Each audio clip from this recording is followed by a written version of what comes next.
Agora vamos, hein? É, É. nossa, é muita tecnologia, Sandro. Né, porque eu sempre faço pelo Zoom aqui, eu acho até melhor do que pelo Instagram, né? Sim, mas pelo Note que você faz?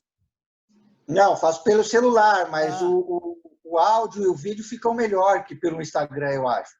entendi. Você faz a conexão, né? Mas beleza. Sandrão, em primeiro lugar, boa noite. Muito Boa obrigado por ter noite. aceitado o convite aí meu aqui, do pessoal aqui do Lausanne Paulista, sub-18, tá? Categoria sub-18. E queria que você contasse aí um pouquinho, se apresentar, lógico, primeiro, para quem não sabe, mas quem não sabe é porque faz tempo que não vê um futsal. Mas vamos lá, meu amigo. Em primeiro lugar, boa noite. Boa noite, Deni. Boa noite a todos que estão participando dessa live com a gente aí. Boa noite, rapaziada. Deni, sempre um prazer poder falar com você, relembrar a nossa amizade que é lá de trás, lá das antigas, tempo do Colégio Bilac, do Esporte Clube Banespa, onde não era nem futsal, era futebol de salão, meu amigo. Exatamente. Os caras falam que nós estamos ficando velho, mas eu digo, não é que nós estamos ficando velho, é que nós começamos muito cedo, né? Correto. Então, nós pegamos toda essa transição aí do futebol de salão e hoje é o futsal. Vamos lá, rapaziada, deixa eu fazer a apresentação rapidinho aí, porque eu acho que a maioria de vocês podem ter ouvido falar, de repente viram alguns gols, algumas imagens, mas com certeza a sub-18 não tiveram a oportunidade de acompanhar a minha carreira. Meu filho, que tem 20 anos, o mais velho, o Vitor, viu boa parte da minha carreira, mas foram os 10 anos que eu joguei lá na Europa, meus 10 últimos anos de carreira. Então, esses meninos aí, com certeza, não acompanharam minha carreira. Meu nome é Sandro Teixeira Falseta. No mundo de futsal, sou conhecido como Sandrinho. Eu comecei jogando futsal com 7 anos, como a maioria dos meninos, né? Comecei no colégio, nas aulas de educação física, jogando as competições escolares.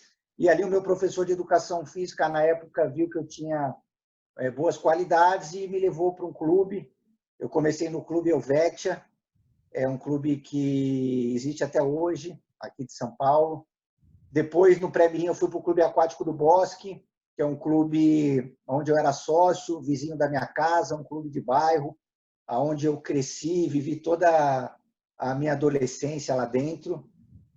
Depois, no Mirim, eu recebi um convite do Buzina, nosso querido Buzina. O Deni sabe bem quem é o Buzina. O Buzina foi um dos Oh, principais jogadores e depois um dos principais treinadores do futsal do Brasil. O Buzina era professor de educação física do Colégio Bilac, me convidou para ir jogar no Mirim do Banespa e me deu uma bolsa de estudos no Colégio Bilac. E aí eu fui para o Banespa, joguei no Mirim do Banespa, depois joguei o primeiro ano de infantil, depois eu fui para a Portuguesa, o Sampa, que é um outro treinador que está até hoje aí também, na época, já era treinador, me levou para a Portuguesa. Eu joguei na Portuguesa, eu jogava na Portuguesa nessa época futsal, futebol de campo. Eu era infantil no campo, a Portuguesa tinha aquele timaço no juvenil, né? Denner, Bento, Bentinho, Sival, Malcom, Chico, que depois foi aquele time que ganhou a Taça São Paulo de Júniors e a maioria deles ali virou profissional e o Denner arrebentou, né? Aí eu saí da Portuguesa no infantil, eu joguei no infantil da Portuguesa, depois no infanto eu joguei na Telesp, que fez uma parceria com o Clube Aquático do Bosque, que era um clube do lado da minha casa, onde eu morava, e no segundo ano de infanto eu fui para o Água Branca. O Água Branca ali tinha um grande investimento na equipe principal, trouxe o Paulo Mussalem do Rio, inclusive foi a equipe do Água Branca que profissionalizou o futsal aqui em São Paulo. Para vocês mais novos que não sabem, o futsal até então treinava 2, 3 vezes por semana, o pessoal só treinava à noite, a maioria tinha que trabalhar para se manter, né? Não dava para viver só do futebol de salão. E a partir da chegada do Paulo Mussalem, em 1988, no Moinho Água Branca, o Paulo Mussalem profissionalizou o futebol de salão aqui em São Paulo, e aí depois, atrás do Água Branca, vieram várias equipes aí profissionais do futsal. O jogador de futsal passou a viver só do futsal. Então, ele treinava 2 períodos, ele ganhava bem só para a prática da modalidade. Em 89, no Água Branca, foi um ano muito especial, foi um ano onde a gente ganhou o Metropolitano. Na época, para vocês entenderem a nomenclatura, um infanto-juvenil era um sub-16 de hoje, né? Então, as categorias menores iam até o infanto-juvenil. Depois do Água Branca, onde eu ganhei tudo, metropolitano e estadual, eu fui para a GM. E aí, na GM, eu já era juvenil. Com 17 anos, a gente já era juvenil, né? Juvenil, na época, eram 3 anos. 17, 18, 19 anos. E foi ali na GM, o Reinaldo me levou para a GM. O Reinaldo, que hoje trabalha na Magnus, é supervisor da equipe da Magnus, Sorocaba, supervisor da seleção brasileira. Ele, na época, me tirou do Água Branca, me levou para a GM, e foi na GM que eu comecei a despontar para o futsal e a ficar conhecido no cenário nacional. A GM, na época, era uma potência, uma das melhores equipes, não só de São Paulo, mas do Brasil também. Investia muito na equipe juvenil, o que hoje a gente não tem mais, né? A gente vê muito poucas equipes investindo no sub-20, e o sub-20 é um grande suporte para a equipe principal. Então, eu fiquei na GM por 5 anos, ganhei muitos títulos, ganhei a projeção. Em 91, já segundo ano de juvenil, eu já jogava na equipe principal da GM, já era titular da equipe principal da GM. Com 18 anos, eu fui convocado para a seleção brasileira. Então, quer dizer, ali na GM eu tive toda essa projeção aí, deu esse impulso que teve a minha carreira. E depois da GM, eu fiquei 5 anos na GM. Eu fui para o Palmeiras em 96, o Buzina me levou para o Palmeiras em 96, onde teve a primeira Liga Nacional, eu joguei no Palmeiras, foi um ano especial da minha vida, da minha trajetória no futsal, que foi um ano que eu fui campeão mundial com a seleção brasileira, realizei um sonho de criança, um sonho que eu acho que todos vocês que jogam, que praticam futsal têm, você poder chegar na seleção brasileira, você poder jogar um campeonato mundial, representar o seu país e ganhar um campeonato mundial, com certeza foi o ponto alto da minha carreira. Em 97 eu fui para o Banespa tinha como patrocinador o Fercani na época, nós ganhamos a Taça Brasil, fomos vice-campeão da Liga. Depois, no meio do ano, eu voltei para a GM. Aí, em 98, eu fui para o Rio de Janeiro. O Rio de Janeiro investiu no futsal. E eu fiquei 3 anos no Rio de Janeiro, Yacht Kaiser, Rio Miesco e Flamengo. Ganhei muitos títulos lá. A gente tinha um timaço na época. Naquela época, ao contrário do que é hoje, não tinha muitas trocas, né? Não tinham essas substituições que tem hoje. O futsal era um pouco diferente. E para vocês terem uma ideia, aqueles 3 anos, a base da nossa equipe no Rio de Janeiro era o Serginho, goleiro, o Júlio César, um dos grandes backs, Vaguinho, eu e o Vander Carioca. Então, nós ganhamos muitos títulos ali no Rio de Janeiro. E saindo do Rio de Janeiro, felizmente, em 2000, no Flamengo, eu tive uma lesão de ligamento cruzado, uma lesão ali que me custou um Mundial de 2000. Eu vinha na seleção desde 92, fui campeão em 96. Em 2000 era um Mundial onde eu estaria com 27 anos, já estaria mais maduro, mais experiente. E, infelizmente, num jogo lá em Carlos Barbosa, jogando pelo Flamengo, a Liga Nacional, tive uma lesão de ligamento cruzado. Na época, muito complicada, não era igual hoje, né? A medicina não tinha tudo que tem hoje. E aí eu tive que ficar 8 meses parado, sem jogar. Voltei só em 2001. Aí voltei a jogar na Malve, foi o primeiro ano daquela equipe da Malve, aquela super equipe da Malve vitoriosa aí que todos vocês viram aí com o Falcão. Começou em 2001 e a gente montou um timaço na Malve, né? O Ferretti levou eu, Manuel Tobias, Franklin, Ortiz, entre outros craques ali, né?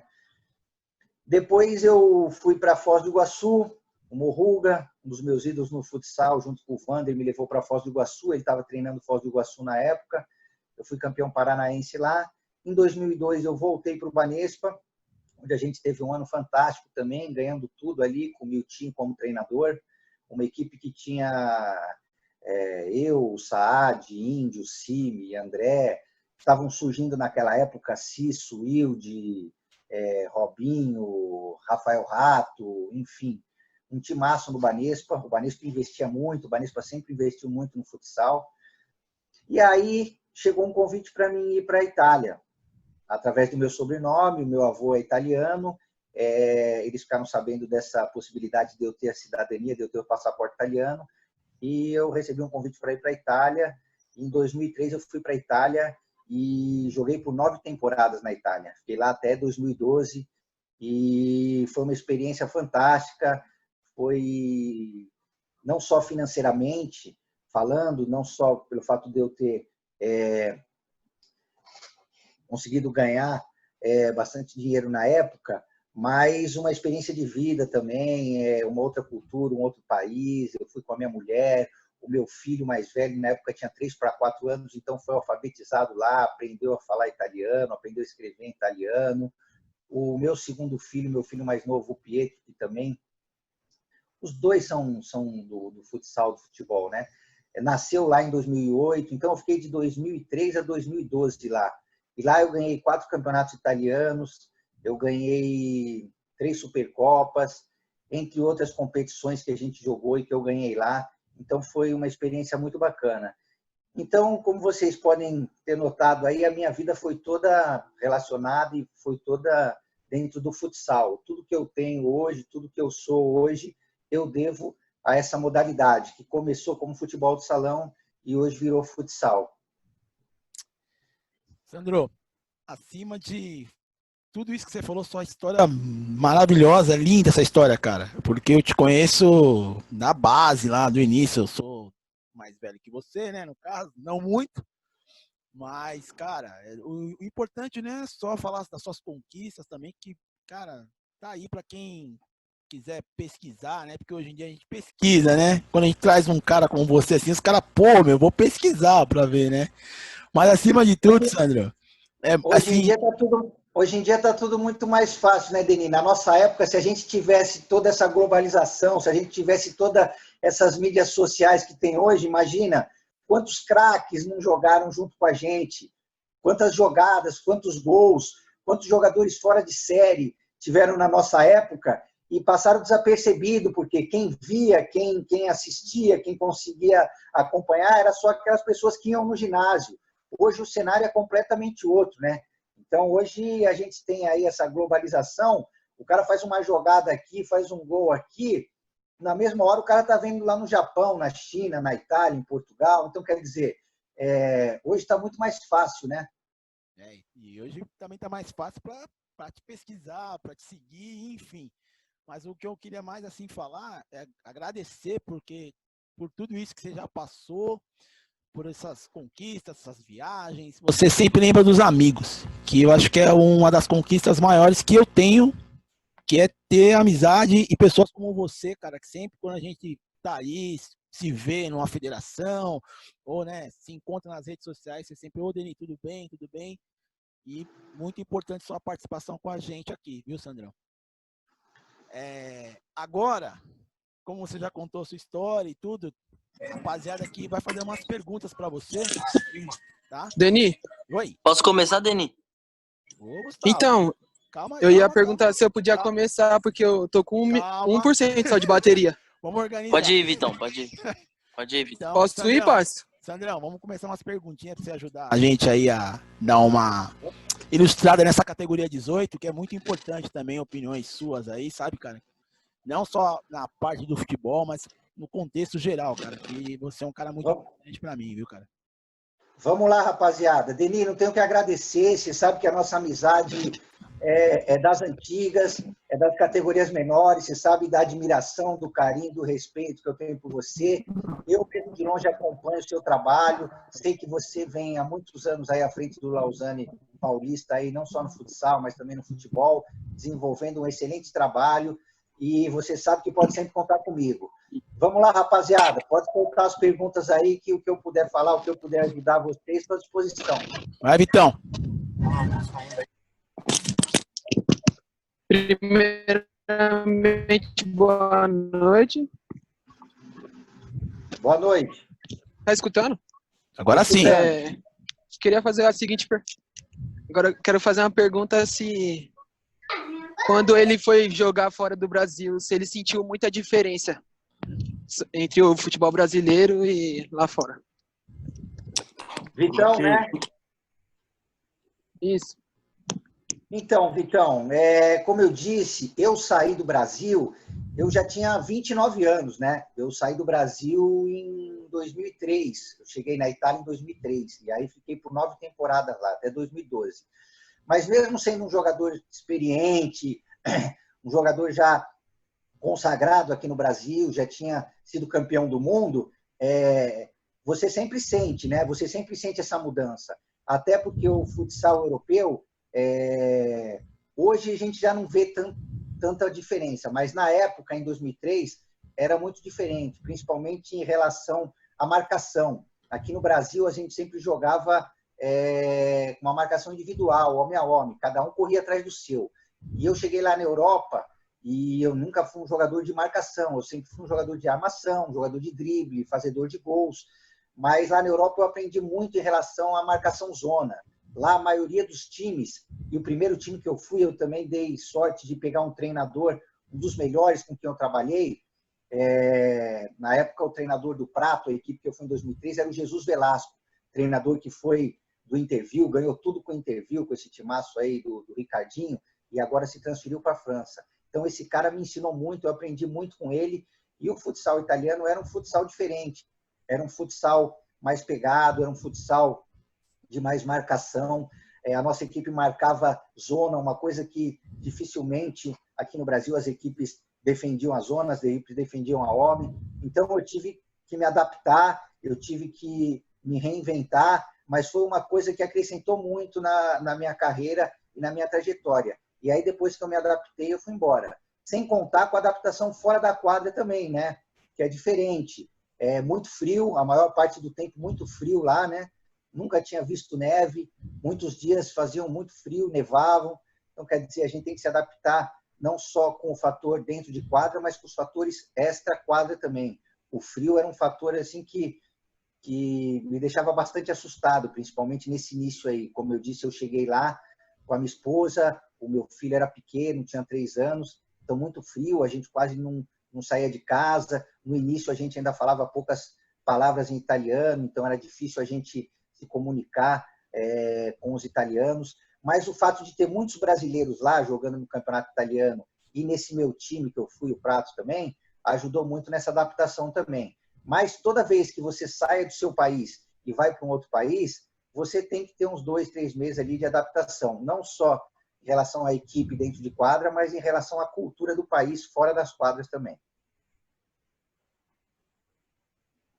Beleza, Vitão? Valeu, obrigado.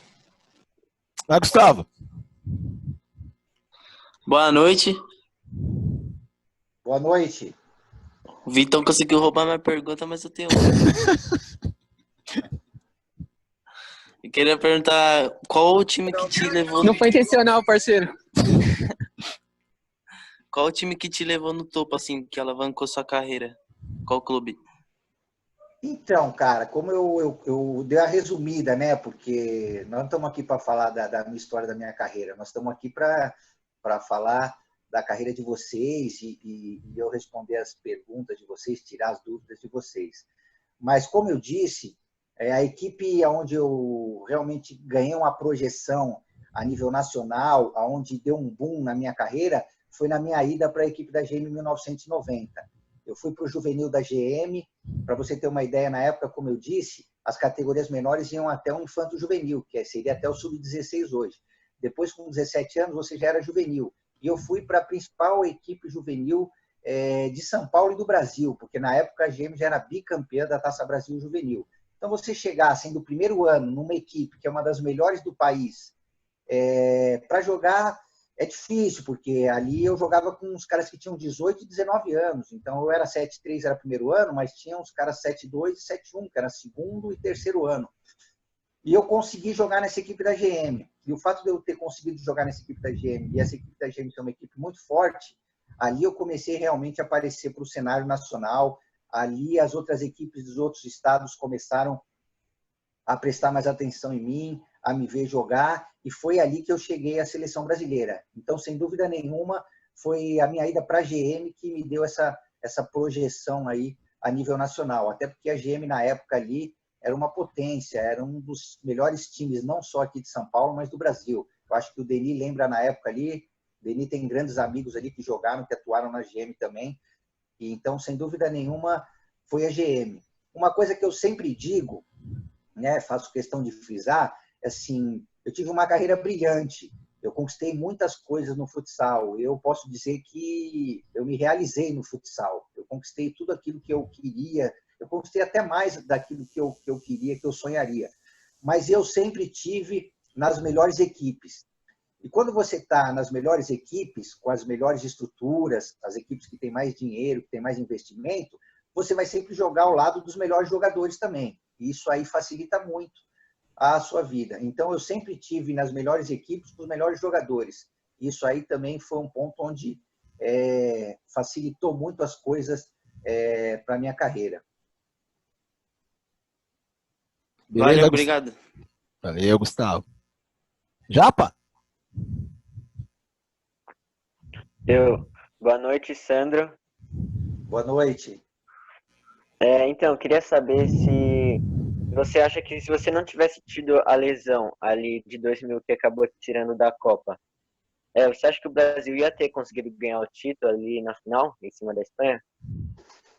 Então, cara, eu acompanhei aquele Mundial pela televisão, né? É frustrante para um jogador, eu acho que para qualquer atleta, né?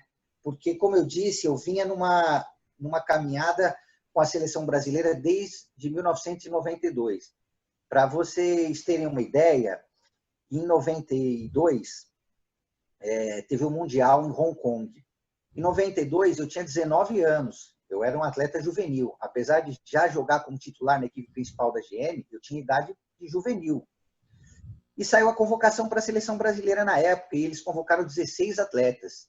E eu fui convocado entre os 16 atletas. Só que como o Mundial foi na China, em Hong Kong, a confederação levou só 12 atletas. E aí eles optaram por me deixar de fora. Eu fiquei naqueles 4 que não foram. Tipo uma lista de espera. Se alguém se machucasse, tivesse algum problema, eu iria. Então, eu com 19 anos, já fui convocado para a seleção brasileira principal. Eu só não viajei na época, porque o Mundial foi em Hong Kong e a confederação optou por levar só 12 atletas. Se aquele Mundial, de repente, tivesse sido no Brasil, eu faria parte com certeza. Mas, para mim, na época, imagina só, um menino de 19 anos, no meio de tantos craques que tinham na época, porque a década de 90 ali, o Denis acompanhou bem de perto, nós tínhamos 5, 6 caras bons, mas caras craques para levar em cada posição, entendeu? Então, eu em 92 acabei sendo convocado e ficando sem viajar. Em 96 fui campeão mundial. Em 96 eu era o jogador mais novo, eu tinha 23 anos, eu era o jogador mais novo da seleção brasileira. Fui campeão mundial e o terceiro artilheiro da seleção brasileira. Eu fiquei só atrás do Manuel Tobias e do Choco. O Manuel fez 14 gols, inclusive foi artilheiro do Mundial.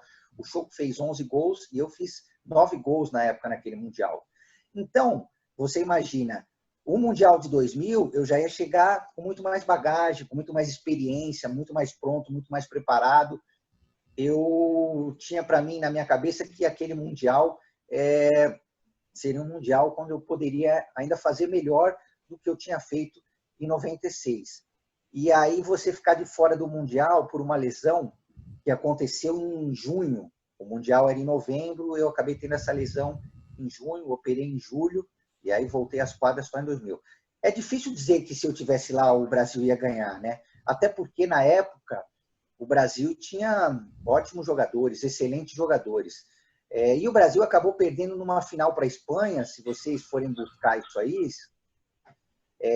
O Brasil ganhava de 3-2 a final da Espanha, e aí nós fizemos 2 faltas, uma inclusive lá na frente no ataque, e perdemos o jogo de 4-3 em 2 tiros livres do Javi Rodrigues. O Javi Rodrigues chutou 2 tiros livres, e a Espanha empatou 3-3 e depois virou 4-3 com 2 tiros livres. Então, seria muito oportunista da minha parte ver que se eu tivesse lá, nós iríamos ganhar o Mundial. Se eu tivesse lá, lógico, eu acho que a gente chegaria na final da mesma maneira que o Brasil chegou. Não sei o que aconteceria naquela final, mas seria muito oportunismo da minha parte dizer aqui que se eu tivesse lá naquele Mundial, a Espanha não teria ganho e o Brasil teria ganho. Mas eu teria participado de mais um Mundial e com certeza para a minha carreira seria ainda melhor, né? Mas não acho que não foi pela falta da minha presença que nós perdemos o Mundial, não. Nós perdemos uma fatalidade em 2 bolas paradas, em 2 tiros livres, e ali a Espanha também já tinha o seu mérito, né? Porque a Espanha já vinha há algum tempo buscando, batendo na trave, inclusive em 96 a final foi contra os espanhóis, dentro da Espanha, tinha 18 mil pessoas naquela final lá, e a gente ganhou de 6-4. Então, eles já vinham jogando muito bem o futsal, e eu acho que foi mérito deles. Eu acho que a minha presença não mudaria em nada naquele momento, não. Entendi. Valeu. Sandrão, vai Oi. cair a primeira horinha aqui, tá? Demorou, Vou mandar o link de novo. Vamos continuar esse papo aí que tá muito bom, cara. Vamos sim. Hoje tirei a noite livre aqui, estou à disposição de vocês. Então tá. Vou te mandar o link novamente, tá bom? Pessoal, vou mandar o link Valeu. de novo aí, vamos entrar de novo. Felipe, vai pensando na pergunta aí, Felipe. Ó, como eu sou legal com você, ó. Pode deixar. Até daqui a pouco, Sandrão. Valeu.